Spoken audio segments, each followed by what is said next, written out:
Hey guys, we're super excited to be back with a little mini series on the topic how to make and keep a healthy relationship. So this has really been on our hearts lately because as all of us see, we see relationships grow and then relationships break up and people move on to the next person, the next person, the next person.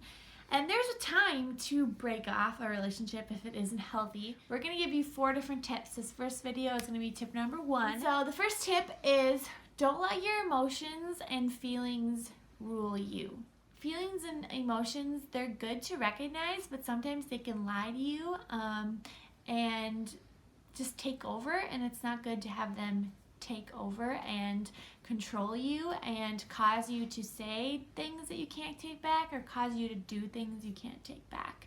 So we want to share an example from our own life, our own relationship, where we've let our emotions and our feelings rule us and cause us to do things and say things we wish we could take back.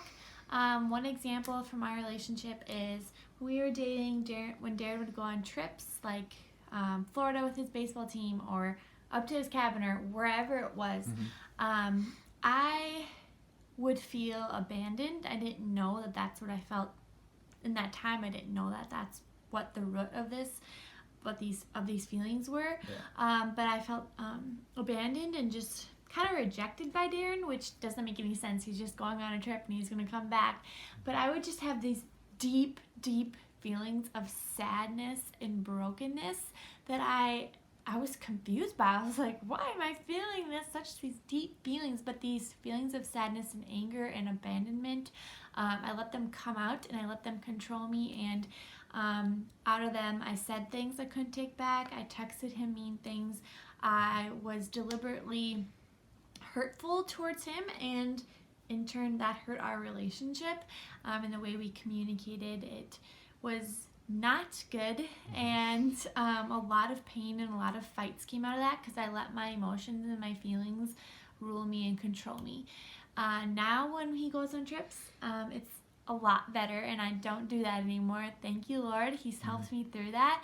But sometimes I still feel those feelings and those sadness and that feeling, and I've realized that when I feel those sad feelings, I like to push him away and reject him, because then for some reason I think, oh, I won't feel those feelings as deeply if I just reject him and ignore him.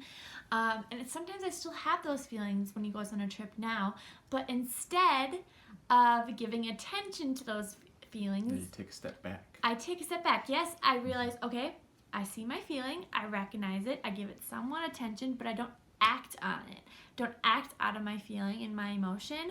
I control myself, because we have self-control, because we can do that. Our feelings don't have to control us, no matter what the world says, no matter what society is saying. We have to act on our feelings. No, we can take a step back and control ourselves, and that's really been really helpful for our relationship, and it's a lot less damaging and leads to a lot less fights. Yeah, and it's not ignoring the fact that she's feeling that. It's not pushing it under the rug. Under the metaphorical rug.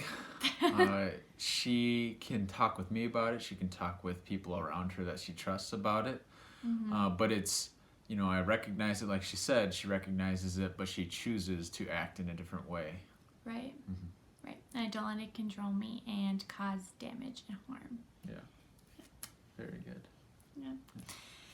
So that's tip number 1. Don't let your feelings and emotions control you. We have 3 more tips for you on how to make and keep a healthy relationship that we'll be giving you soon.